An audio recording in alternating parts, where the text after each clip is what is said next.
Ô Malaquias, a hora que você está cantando, eu pensei que você era o Adão. Porque é o que eu pensaria também, expulso do paraíso, com a saudade desgraçada do tempo de gozo. Eu não chamo de inocência, chamo de santidade, que santo era o paraíso.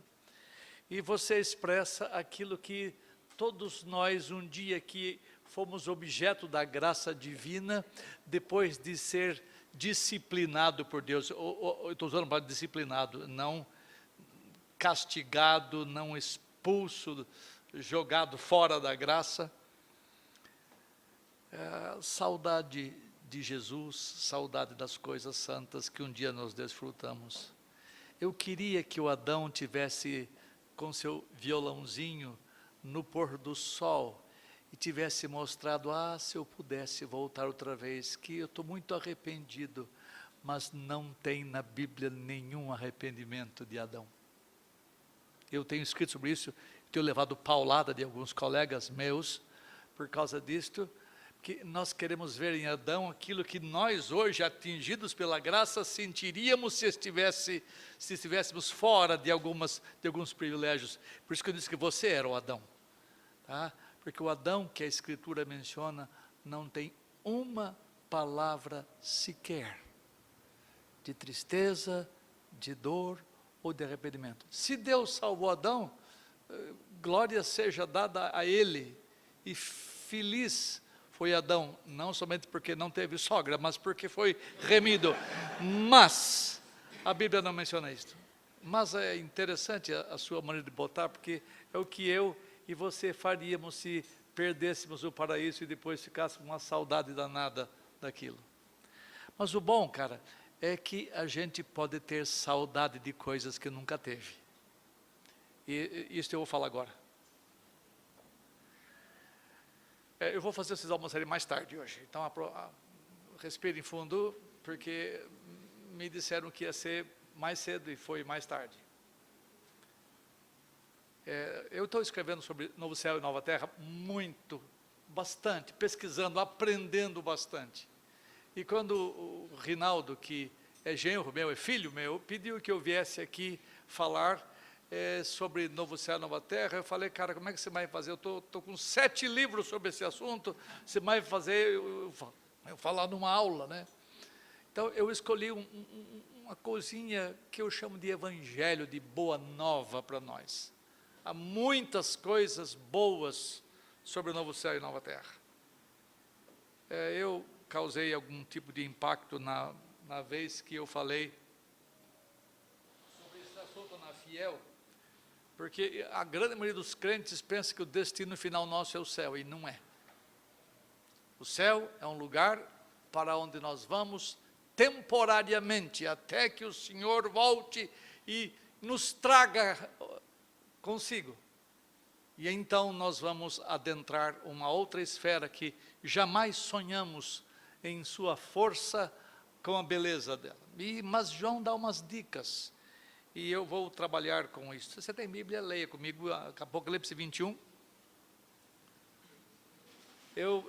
Houve um acidente nesta semana aqui, por causa da chuva, então nós devíamos ter um projetor aqui de slides, e infelizmente nós não podemos ter. Porque há vários textos bíblicos que alguns eu vou pular, outros eu vou citar, para que vocês possam ter noção do que eu vou falar. Versos 1 a 4 somente, e eu vou falar só no verso 4, diz assim: Vi novo céu e nova terra, pois o primeiro céu e a primeira terra passaram e o mar já não existe. Vi também a cidade santa, a nova Jerusalém, que descia do céu da parte de Deus, ataviada como noiva, enfeitada para o seu esposo. Então ouvi grande voz vinda do trono, dizendo: Eis o tabernáculo de Deus com os homens, Deus habitará com eles, eles serão povos de Deus, e Deus mesmo estará com eles. Essas são bênçãos positivas anunciadas, coisas que Deus vai fazer em nós. E há bênçãos aqui, que eu chamo de negativas, porque Deus vai tirar tudo que nos faz sofrer hoje. Diz assim: e lhes enxugará dos olhos toda lágrima. Este é o Evangelho. E lhes enxugará dos olhos toda lágrima, e a morte já não existirá, e já não haverá luto, nem pranto, nem dor, porque as primeiras coisas passaram. Eu quero encorajá-los desculpem, a Bíblia fala, não seja a tua própria boca a que te louve, né? Mas leiam esses livros que eu estou escrevendo, porque você vai ser chamado a atenção a algumas coisas que você nunca pensou dentro da igreja evangélica. Você aprendeu a vida inteira que o céu, o céu, o céu, o céu. É o céu sim, mas não para sempre o céu. A menos que se entenda que o céu desça para cá, que o céu seja apenas um ambiente. Mas o céu não é ambiente, é um lugar. E algumas coisas Deus vai trazer de lá para cá quando Ele restaurar isso tudo. Ao menos a Nova Jerusalém, mas aqui é assunto para outra vez. E lhes enxugará dos olhos toda lágrima. João fala neste verso a respeito de mudanças muito drásticas que acontecerão aos habitantes do habitat restaurado, e essas mudanças são promessas muito doces para mim. E eu creio que em alguma medida para você também, porque ela trata dos mais variados sofrimentos produzidos pela maldição divina sobre esta terra. E nós, ainda que benditos de Deus, remidos pela graça, nós sofremos consequências da maldição que está posta ainda sobre este mundo. E enquanto Deus não tirar, e ele diz que vai tirar, no capítulo 22 fala, e já não haverá mais maldição. Mas até que isto aconteça, estaremos debaixo de choro, de dor, de morte, de luta, etc, etc. Então, eu uso a palavra sofrimento aqui nesta manhã para denotar as sensações desagradáveis que são o resultado dessa maldição da qual lhes falei. Então, vamos para o primeiro ponto, que eu vou seguir o texto. Eu sempre sigo na minha teologia o texto, eu faço exploração de textos para que a teologia nossa flua do texto. Primeiro ponto, as lágrimas serão enxugadas. Veja que João retirou este ensino do Antigo Testamento.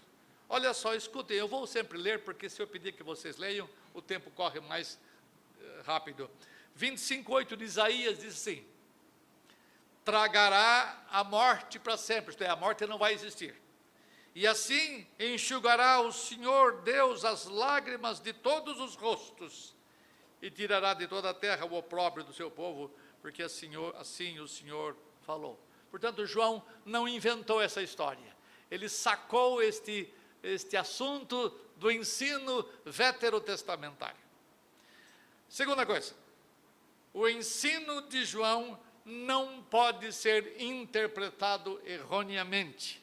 O texto fala, e lhes enxugará dos olhos toda lágrima. Portanto, na nova terra, não haverá lágrimas de infelicidade, lágrimas causadas pela morte, por exemplo, porque a ressurreição do último dia se dará aqui, nesta presente terra, colocará um fim na morte. E nem serão lágrimas causadas pelas enfermidades físicas, porque Jesus Cristo levou sobre si todas as nossas dores e enfermidades de tal forma que nunca mais haveremos de tê-las. Nem lágrimas causadas pela violência, porque a Bíblia diz que Deus criará a nova terra e haverá paz, e haverá justiça. Portanto, não haverá lágrimas por causa de injustiça social, nem lágrimas causadas pela pobreza, porque Deus nos fez ricos, sendo Ele mesmo empobrecido, nem lágrimas causadas pela solidão. Não vai haver lágrimas de forma alguma que estejam relacionadas às coisas do presente tempo.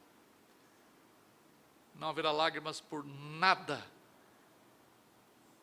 Mas certamente haverá lágrimas. Parece uma contradição. Eu disse as razões pelas quais as lágrimas não existirão, mas eu vou afirmar que existirá lágrimas lá. Essa afirmação parece bater de frente com o que eu acabei de falar. Num estado de bem-aventurança, lágrimas? Sim. algumas pessoas que pensam tão taxativamente sobre esse assunto que afirmam o que o texto não diz. E vou tentar ser leal ao texto, vocês são juízes de mim, podem me perguntar depois. Alguns afirmam que o texto diz que não haverá lágrima alguma na outra esfera da existência. Um grande pregador que eu respeito muito, que eu leio bastante e aprendo muito com ele, chamado John MacArthur, ele diz o seguinte: não haverá nenhuma lágrima no céu. Ele já bota o céu, ele esquece a nova terra, mas no céu, nenhuma sequer. Um parágrafo adiante, num sermão dele sobre este assunto, ele diz assim, aspas: para colocar este assunto de uma forma clínica, poderemos dizer que você não terá saco lacrimal ou duto lacrimal. Além do mais, você não pode ter nenhuma água em você. Olha onde ele vai. O que você diz a respeito disto? Eu lhes disse que não haverá mais mar, porque ele já tinha tratado, né? E o mar já não existirá. Não será uma existência baseada na água, não mais lágrimas. Elas terão desaparecido, nada pelo que chorar. Um grande pregador. Às vezes nós temos que olhar esses homens, vocês têm que olhar quem fala e sempre julgar, verificar se as coisas são de fato assim. Todavia, o texto não diz que nós não teremos mais lágrimas, mas diz que Deus enxugará lá os olhos de toda a lágrima. Veja que no texto que nós lemos, tem a Bíblia aberta, no verso 4, Deus completa de forma negativa: não haverá morte, não haverá luto, não haverá pranto, não haverá dor. Contudo, quando ele fala de lágrimas, ele diz: e Deus enxugará dos olhos toda lágrima. É curioso que nem Isaías, nem João em Apocalipse dizem que não haverá lágrima na nova terra, mas que ali Deus enxugará dos olhos toda lágrima. Algumas lágrimas que derramamos aqui, neste presente habitat, são sem conforto nenhum, são sem consolo nenhum, porque nós vivemos num lugar onde a maldição ainda está vigindo. As lágrimas das quais eu vou falar aqui nesta manhã, não tem nada a ver com o pagamento de pecados e nem tem a ver com qualquer noção forense. Diante das coisas que nós veremos e diante da presença gloriosa de Deus, alguns sentimentos provocadores de lágrimas acontecerão certamente nessa futura existência. Para alguns, essa ideia pode gerar desaponto, mas parece ser isto o que o texto ensina. Em Apocalipse 7, 17, tem a mesma ideia, escuta lá.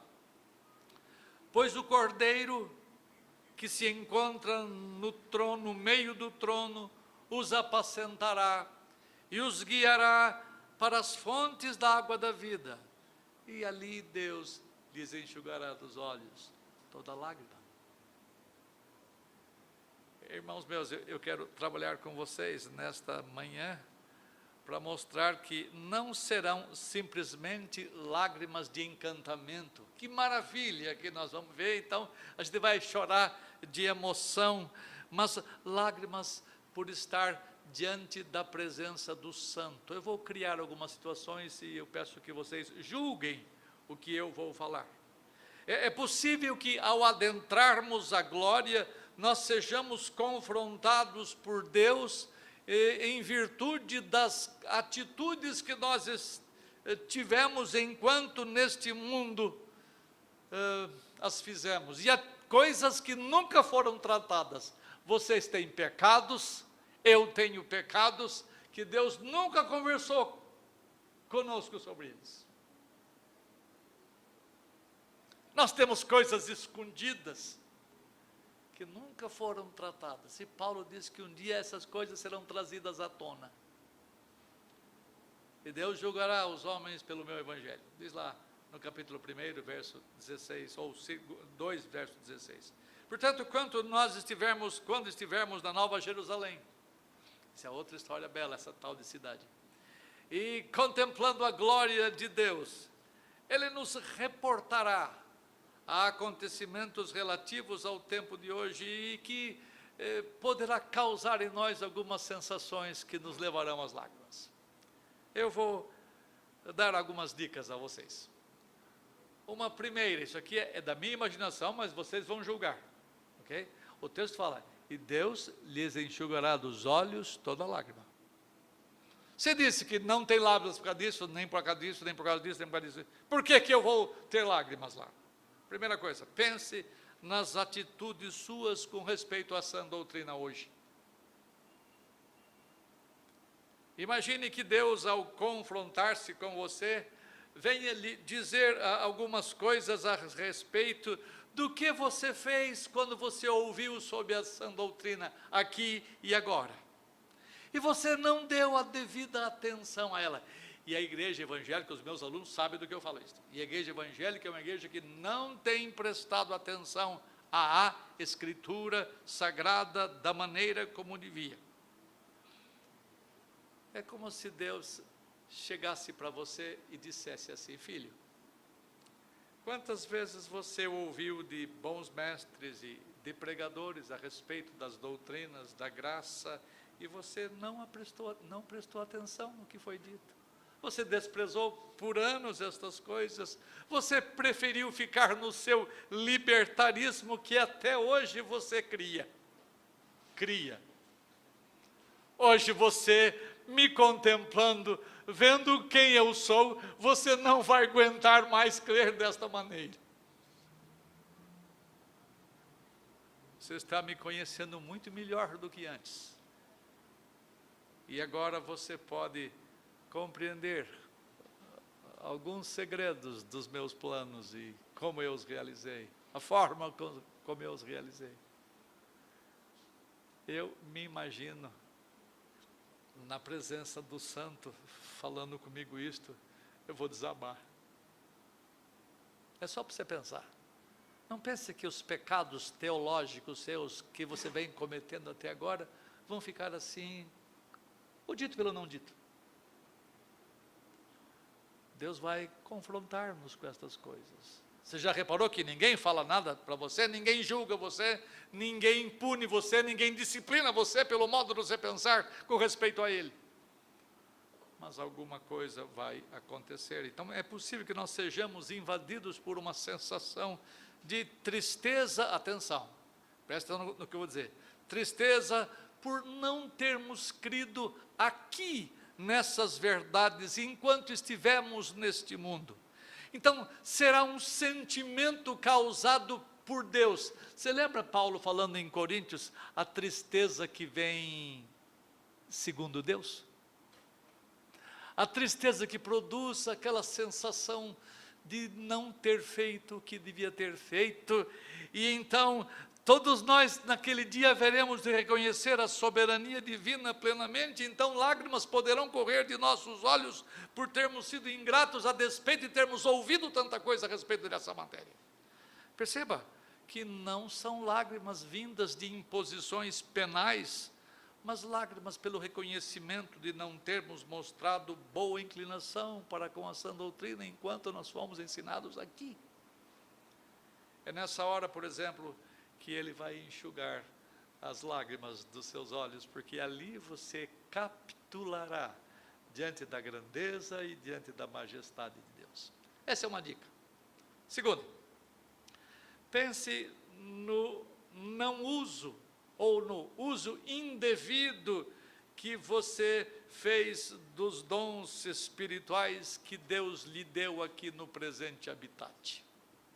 Se eu perguntar que esta pequena congregação, quais são os seus dons espirituais, alguns de vocês não saberão sequer responder quais são, porque não tenha crente que não tenha dons espirituais.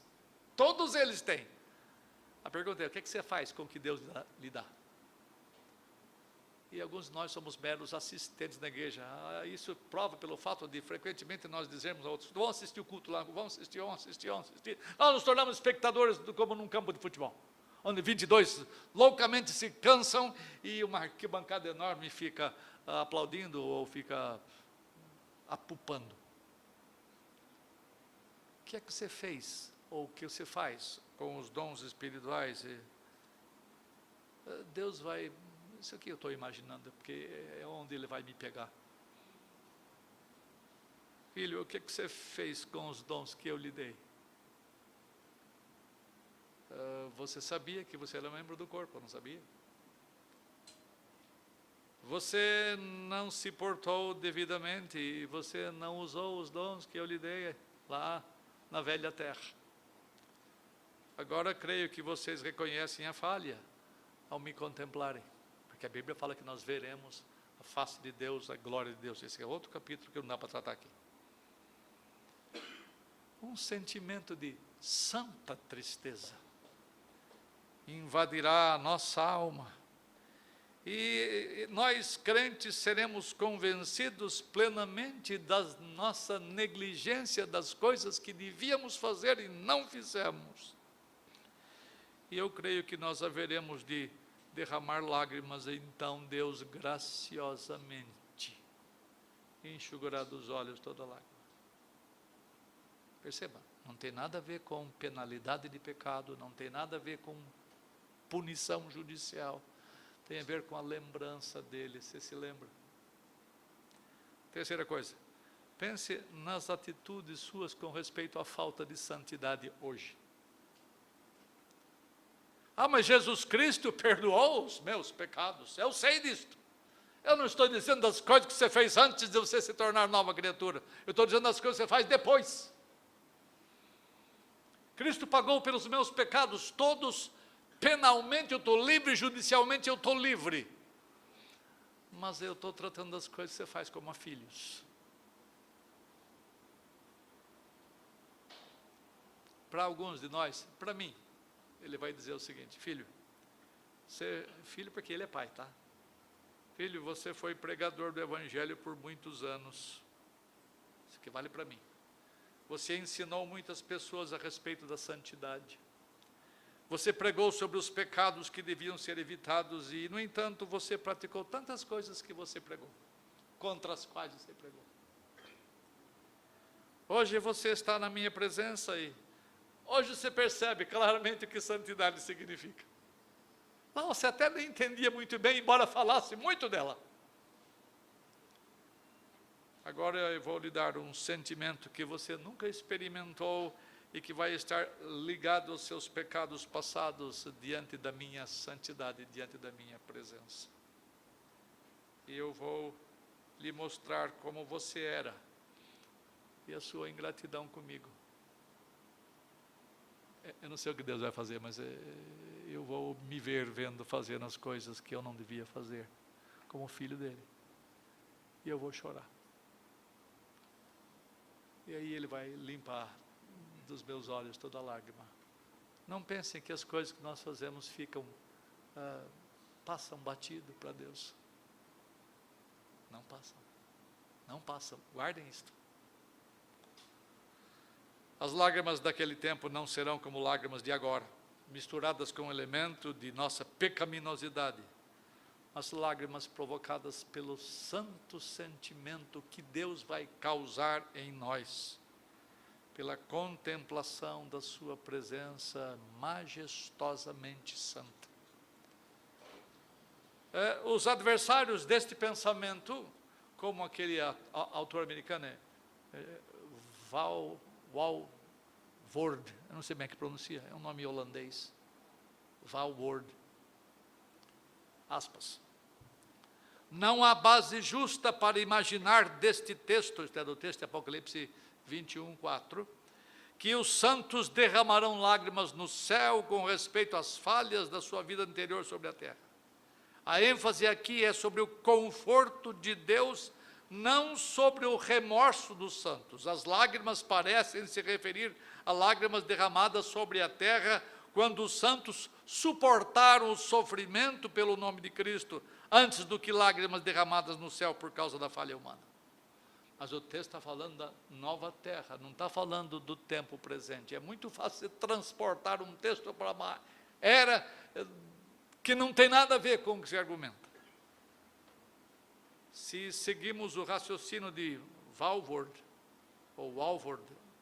podemos ser pegos no contrapé. Na verdade, Deus não precisa limpar as lágrimas que aconteceram ainda nesta terra.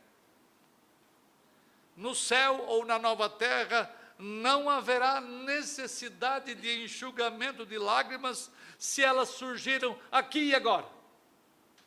Mas o texto está tratando de novo o céu e a terra, e lá não haverá morte, nem luto, nem dor, e Deus enxugará dos olhos toda lágrima. E os textos que nós lemos, ao menos 3, trabalham muito claramente sobre isto. Os textos tratam daquilo que acontece na esfera da glória, onde a graça divina ainda estará bondosamente sobre nós. Essa graça bendita não termina nunca. Até lá haveremos de ser objeto da sua graça. Ponto 2, senão não termino hoje. Não mais morte. E lhes enxugará dos olhos toda lágrima, e a morte já não existirá. O primeiro ponto nesse ponto 2, a morte é exclusiva desta presente existência.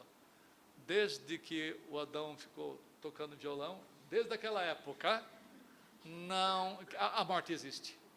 Desde aquela época, nós sofremos as dores da morte. Do Éden para cá, não houve um só homem que não tenha sido concebido e nascido morto, separado de Deus. E todo homem é um natimorto. Após algum tempo de existência no presente habitat, aquele que é natimorto espiritualmente, também experimenta a morte que comumente chamamos de morte física.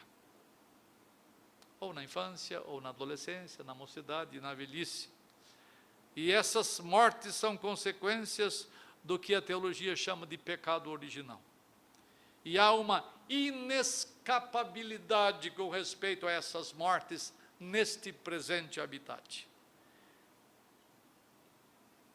Mas o texto fala que a morte será vencida quando?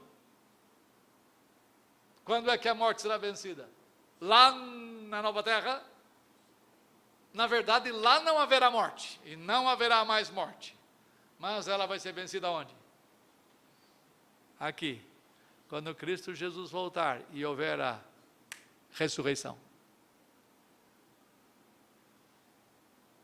Conquanto seja este o lugar onde os mortos espirituais vivam, aqui, neste presente habitat, ainda sob maldição, Deus vai ressuscitar aqueles que estão mortos, no chamado último dia. Portanto, temos que nos lembrar que a vitória sobre a morte se dará aqui. O texto fala que lá não haverá mais morte, mas a vitória sobre a morte é aqui. E Paulo confirma isto de forma contundente.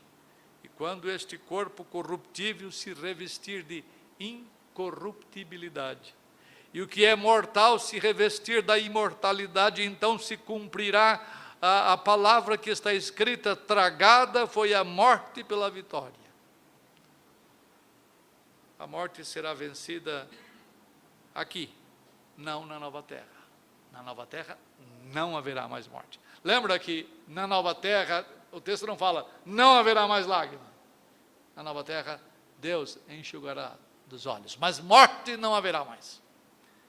Terceira verdade sobre isso: a morte estará ausente na existência futura. Eu vou ficar pouco tempo nisto, porque isto é mais óbvio a todos. Portanto, quando o cenário da nova terra for estabelecido, a morte será a primeira grande ausência lá.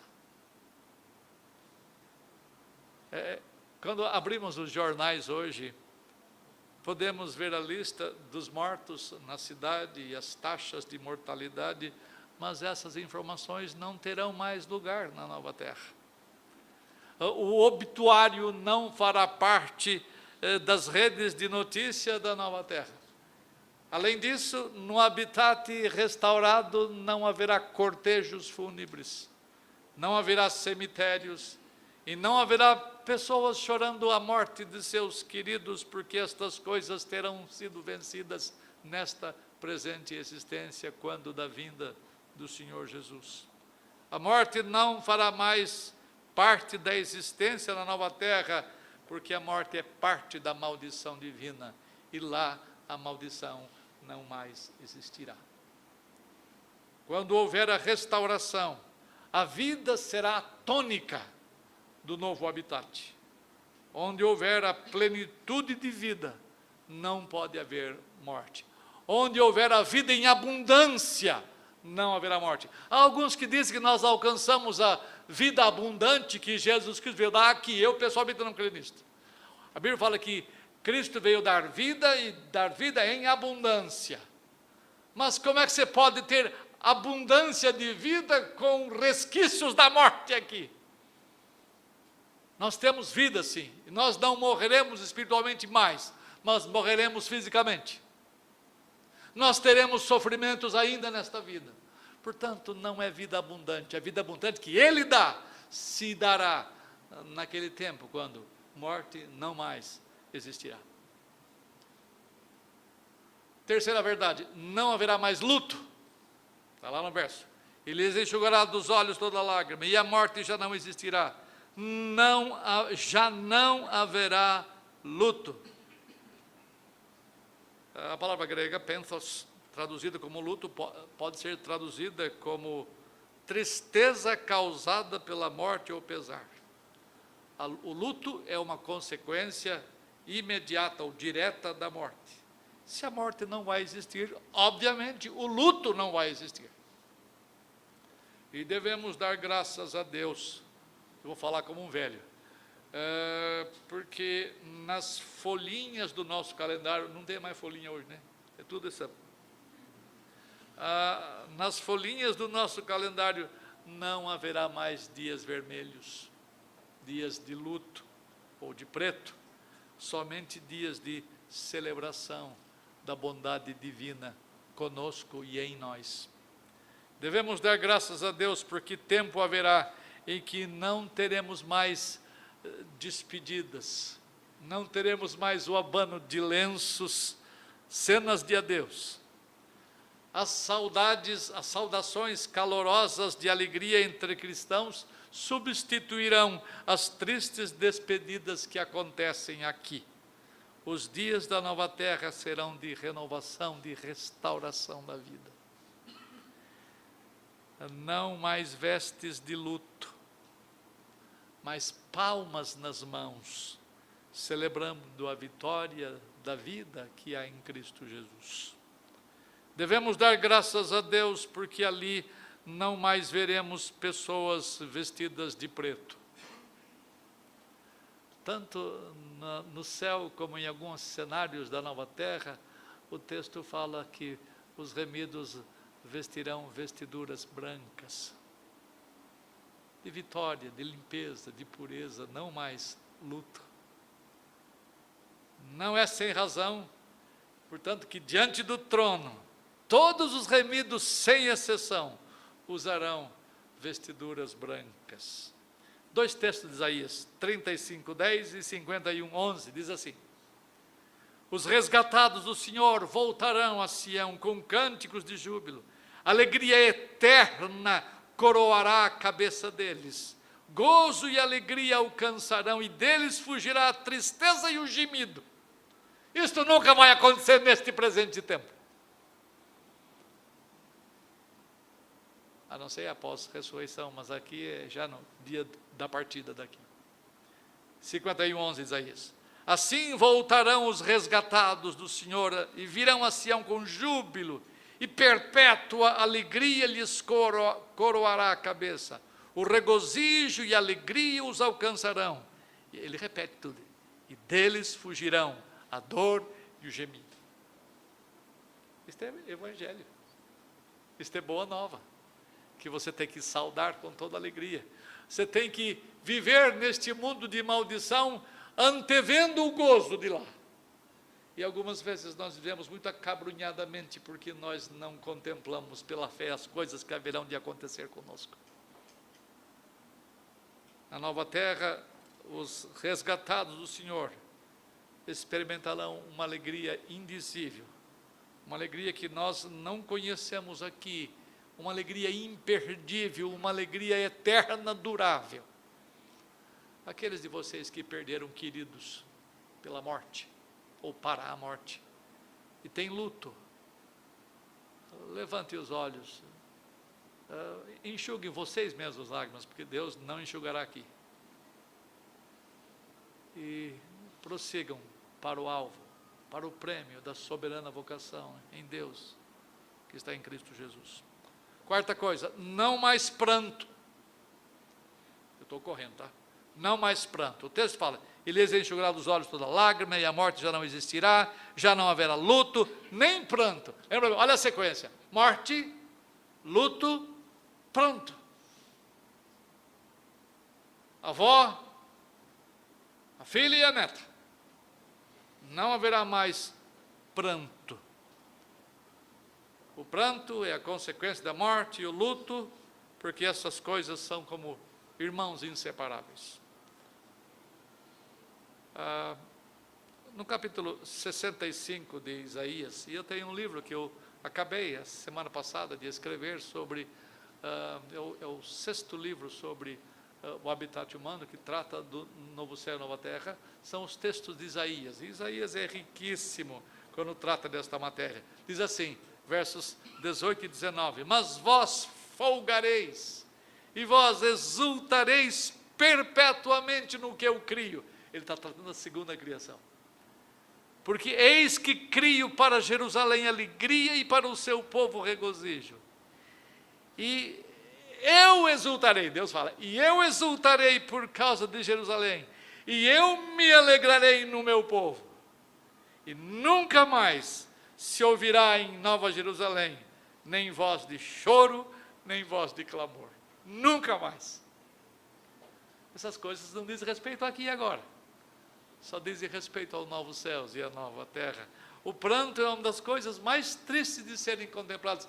Se quer ver uma coisa que choca você, você vê alguém chorando, pranteando alguma coisa. A ideia de clamor é alguma coisa forte, extremamente dolorida. E o texto fala, nem choro, nem clamor. É altamente desconfortável você ir num ofício fúnebre, e nós, pastores, temos esta, não chamo privilégio, esse desprazer de celebrar ofícios fúnebres, e algumas pessoas sem esperança de consolação destas coisas, choram desesperadamente. Choro doído, que vai lá no fundo da alma da gente, atinge-nos a todos, mexe com todos nós, mas Deus disse, nunca mais isso. E Deus não costuma mentir, porque Ele é verdadeiro. Nós não teremos mais pranto por lá. Pranto é mais do que um derramar de lágrimas, mas é choro incontido. Um gemido dolorido que é a expressão de desabafo, provindo de uma profunda tristeza interior. Eu repito Isaías, mas os resgatados do Senhor voltarão com alegria e com júbilo eterno, e deles fugirá a tristeza e fugirá o gemido. Quinta coisa, não mais dor. Presta atenção nesse ponto que é controverso para alguns de vocês. E lhes enxugará dos olhos toda lágrima, e a morte já não existirá, não haverá luto, nem pranto, nem dor.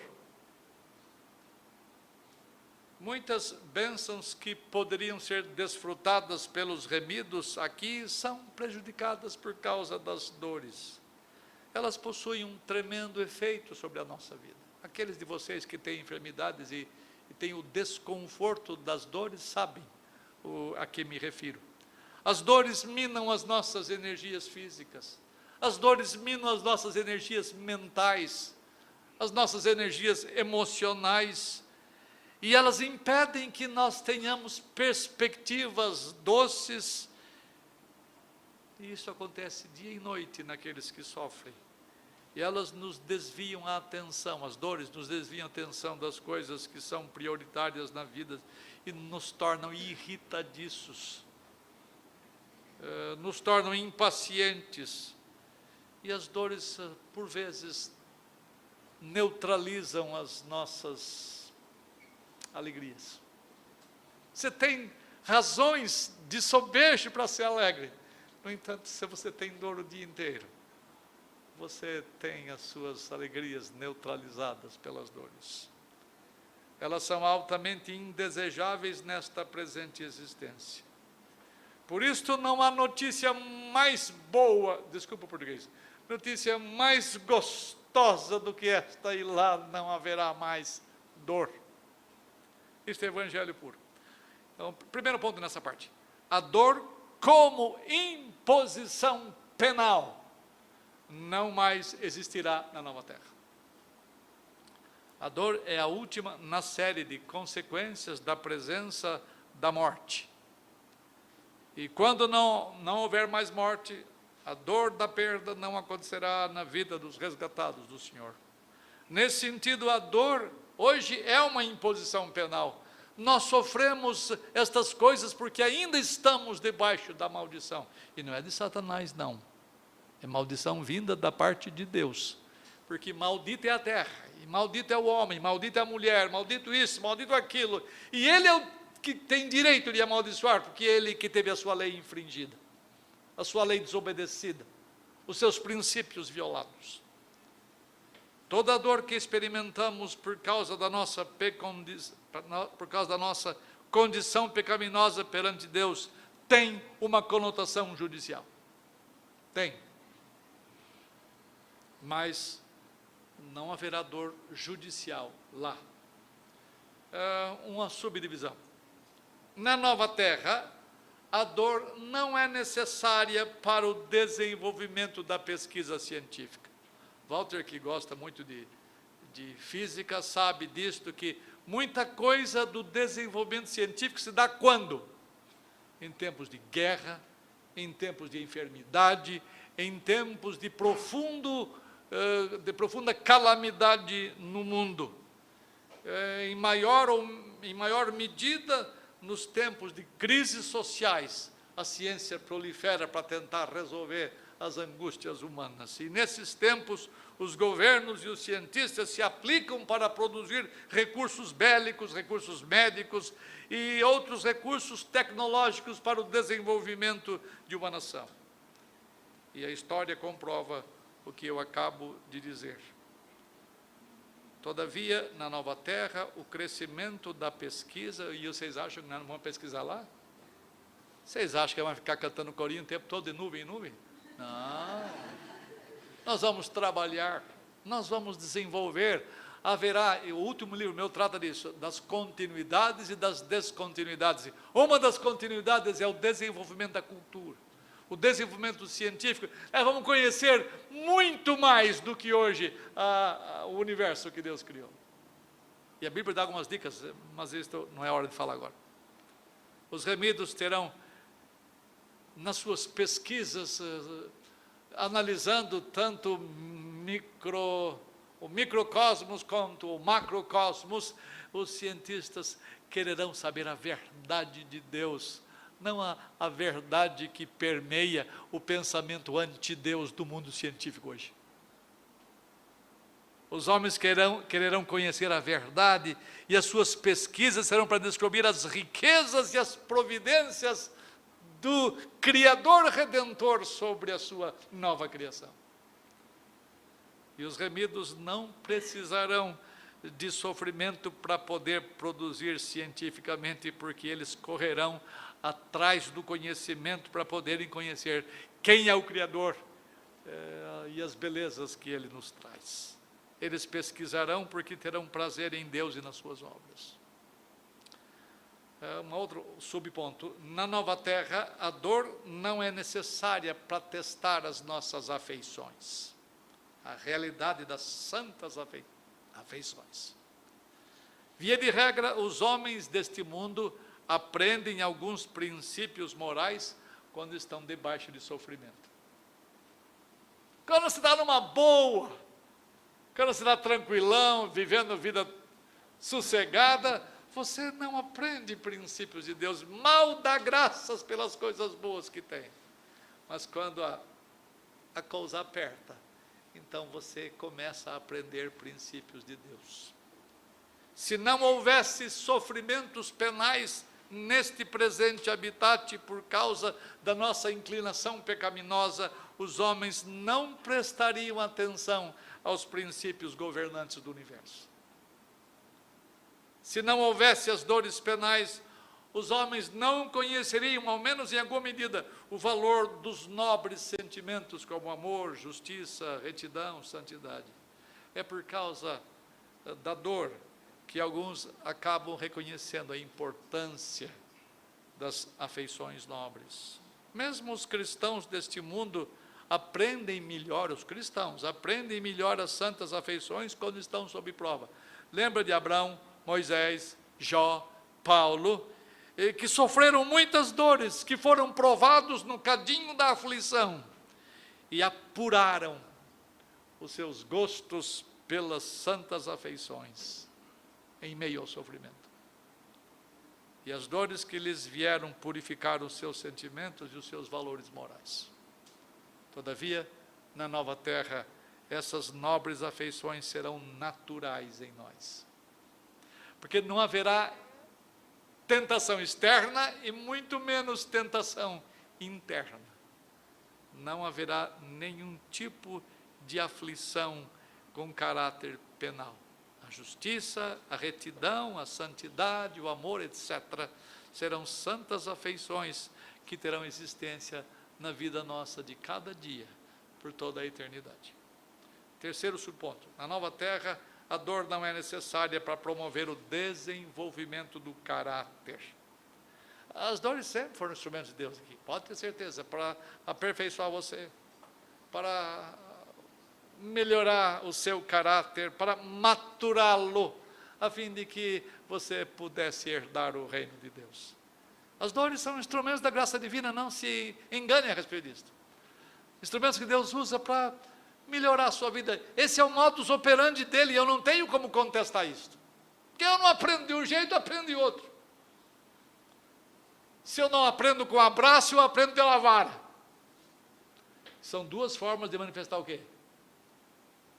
Amor.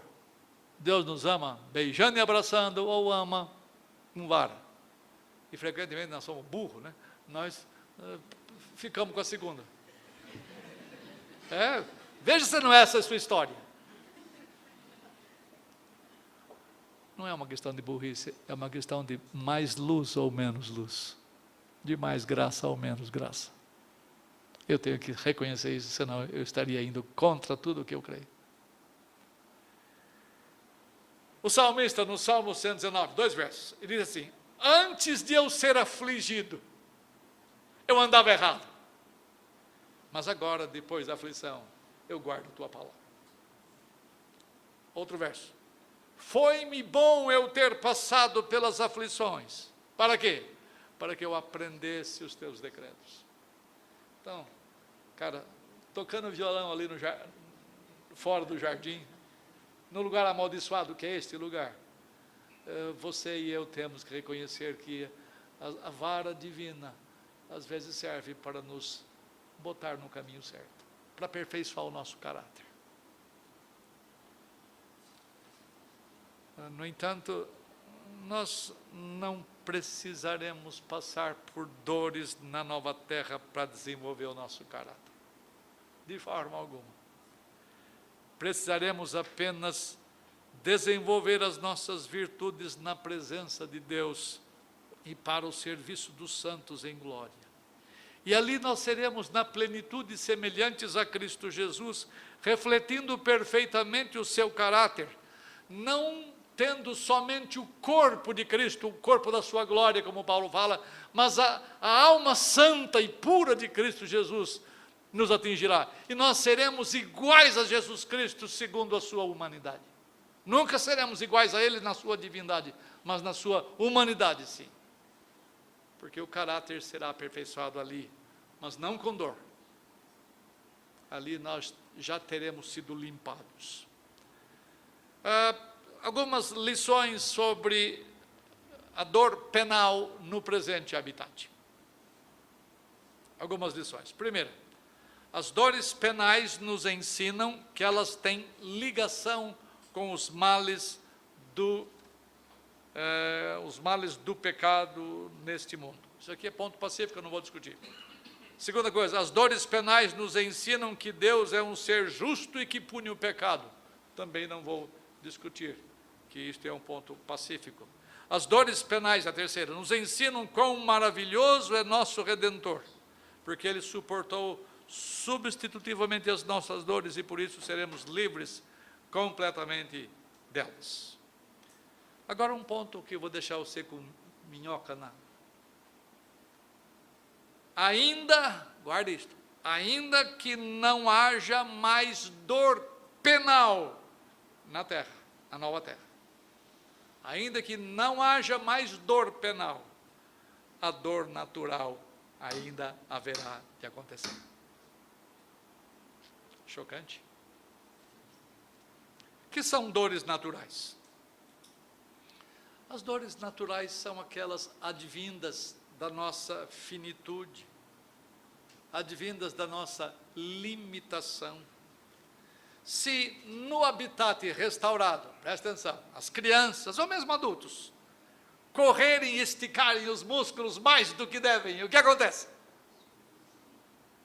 Vai haver dor muscular, porque quando se estica, mas lá eu não serei pecador, eu não esticarei os músculos. Não tem nada a ver com problema moral, não é pecado você usar indevidamente os músculos, você vai saltar um corguinho ali, estica demais a perna e você tem dor muscular, porque dor muscular é sinal de que você usou a sua força mais do que devia, esticou a perna mais do que devia. Dores naturais. No habitat restaurado, o nosso corpo continuará a ter limitações que precisarão ser respeitadas. Tem um monte de coisas, mas deixa-me só falar uma. Quem é mãe aqui? Tu? É mãe. Você teve parto natural? Não, quero uma que teve parto natural. Não tem ninguém aqui. Hoje todo mundo foge da maldição. Você teve, né? Você teve quantos? Um só. Quer outro não? O que a Escritura diz com respeito à dor sua que você passou? Você teve contrações. Minha filha, há 2, 3 semanas atrás, ela quase morreu de dor, porque o filho dela, que não devia nascer, quase nasceu pelas contrações. Essas são dores. Pai, eu nunca tive isso, é terrível. Então, o que a Escritura diz com respeito à maldição? Você se lembra? É só isso? Não, eu multiplicarei as dores da tua gravidez. Isso significa que dor natural existe, os músculos vaginais distendem e tem dor. Agora, a Bíblia fala que eu multiplicarei as dores de parto ou da tua gravidez. A distensão dos músculos dói. Mas por isso que vocês tomam analgesia, essas coisas hoje que... Ou já marca de antemão, não, mesmo sabendo que não... se o útero, o colo vai abrir ou não, você já marca cesárea, porque você não quer saber de dor, quando na verdade dói mais o pós-operatório do que o parto em si, que a dor toda é esquecida, diz a Escritura, quando a criança nasce. Toda dor é esquecida, mas tem dor natural. Hoje ela é, por causa da maldição, aumentada, mas a dor existe, dor natural. Você vai andando pelo jardim ou pela cidade lá na Nova Terra e dá o topão numa calçada e machuca o dedo, dói? É um pecado, algum problema moral se dá uma topada? Não. Dores naturais. Só para botar um pouquinho de farofa no ventilador aqui. Quando você começa a estudar sobre este assunto, você vai encontrar uma frase assim em Apocalipse 22, 1 e 2. E as folhas da árvore da vida serão para a cura dos povos. Que cura de que? Enfermidade? Não. São as dores naturais que acontecerão. Os acidentes que acontecerão. Acidente não tem nenhum problema moral. Eles poderiam acontecer no Éden. Se Eva desse a luz ali, ela teria dores. Se tivesse outra coisa, teria dores. Eu só não quero que você entenda que dor tem a ver sempre e unicamente com maldição.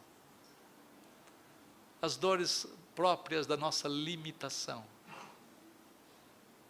Você não pode nem descansar muito tempo de um lado só, que dói, se vira na cama. Mas isso aqui não é estado nosso hoje. Bom, é limitação, o seu corpo não aguenta ficar na mesma posição muito tempo.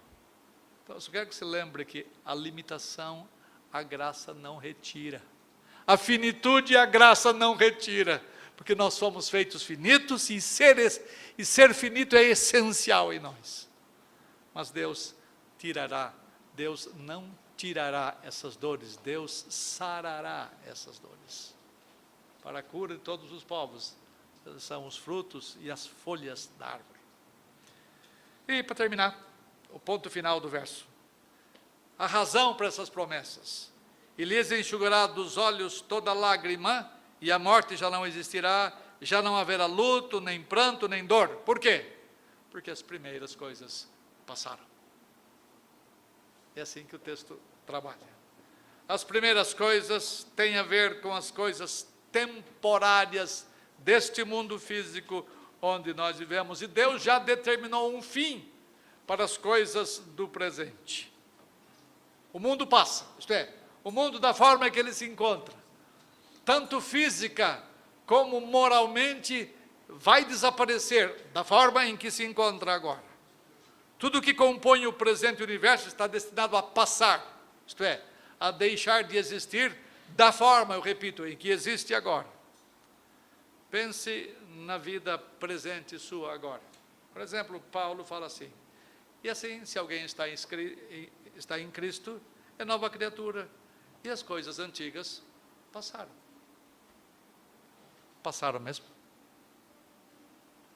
Algumas sim, outras continuam. Mas tudo que pertence a este presente tempo, a este presente habitat, terá passado lá. O que estamos falando aqui não diz a respeito da aniquilação do presente, mas de restauração do que agora existe. Segunda coisa, as primeiras coisas têm a ver com as imperfeições do nosso corpo. Vou falar mais com as meninas aqui. Vocês têm algumas partes do corpo de vocês que vocês não gostam. Alguns mudam, vão para cirurgias, outros vão para uma série de coisas, vão para academia, vão fazer um monte de coisa. Nós temos defeitos no nosso corpo, todos nós, os homens também. A nossa natureza corpórea vai sofrer transformação. Eu queria ter tempo para tratar sobre isto. Jesus Cristo sofreu transformação no seu corpo. Lembra, ele era santo, não tinha pecado, mas quando ele encarnou-se, ele assumiu as condições nossas com as consequências da queda. Ele tinha enfermidades, tinha dores sobre si. Homem de dores, varão que sabe o que é padecer. E o Jesus que os discípulos viram ainda antes da cruz, não é o mesmo depois de ressuscitado. Por isso algumas pessoas não o reconheceram. Os efeitos da queda, os efeitos da condição de maldição que Jesus assumiu, desapareceram. E a Bíblia diz que nós teremos o corpo semelhante ao corpo da sua glória. Nós vamos presenciar estas coisas, essas transformações em nós. Na nova terra, a situação triste de nosso corpo será revertida. Na verdade, a reversão vai se dar neste presente habitat, no dia de Cristo Jesus da ressurreição. Tá?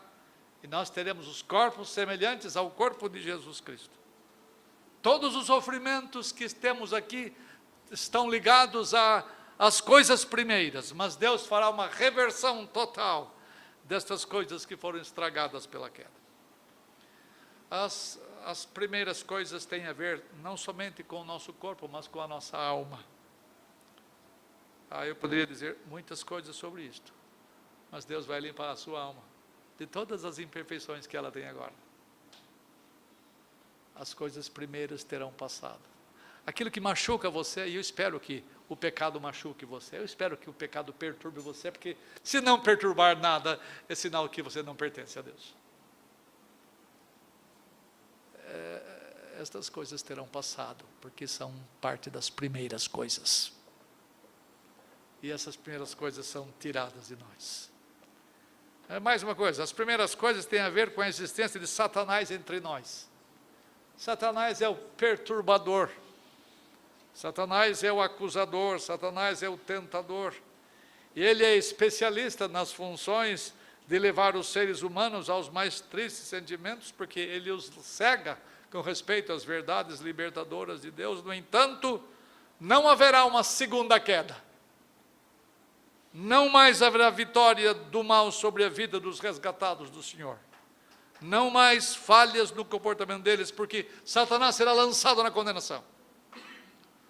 Será infernizado, se eu posso dizer, não, na verdade será, não é que é infernizado, como é que é a palavra que usa? Satanás será, como é que é o texto que fala lá, em 20:10 de Apocalipse? Atormentado. E o pior, sabe quem que vai atormentar Satanás? Deus. Está lá na Bíblia. E Deus vai livrar-nos dele. Deus nos livrará de nós mesmos, isto é, Deus retirará de nós a velha inclinação, a inclinação pecaminosa. Portanto, as tentações não virão mais de dentro. E as tentações não virão mais de fora. Porque Deus consumirá tanto uma quanto outra. Portanto, cristão, cheio de esperança, repouse, porque Satanás não vai estar presente no paraíso restaurado. Por razões que não vem ao caso agora, Deus fez com que ele entrasse no paraíso primeiro, mas nunca mais no paraíso restaurado, na nova terra. E as primeiras coisas têm a ver com as experiências antigas. Não mais morte, não mais luto, não mais dor, não mais pranto. Até mesmo as lágrimas serão enxugadas. Isso significa que as coisas primeiras terão um fim. Somente as coisas últimas, as coisas ligadas à recriação, é que estarão em vigor na nova terra. Isto é um pouquinho das muitas coisas que Deus nos tem mostrado na sua palavra. E eu peço a Deus nesta hora que você tenha os olhos levantados para o céu, porque o céu é o lugar onde Cristo está hoje, onde o trono de Deus se encontra. Você levante os olhos para o céu quando as dores aparecerem, quando o luto aparecer, quando a morte aparecer, quando tudo o que é das primeiras coisas aparecerem, ou aparecer. Não vai ser para sempre assim. Ao acontecerem estas coisas, disse Jesus, levantai os olhos. Porque só ali há esperança. Só ali há consolação. E nós precisamos aprender a olhar para frente, para o alto. Para as coisas que são de Deus. E Ele tem preparado para nós coisas que o nosso ouvido jamais ouviu, os nossos olhos jamais viram e o nosso coração jamais concebeu. Que são as coisas que Deus tem reservado para aqueles que o amam.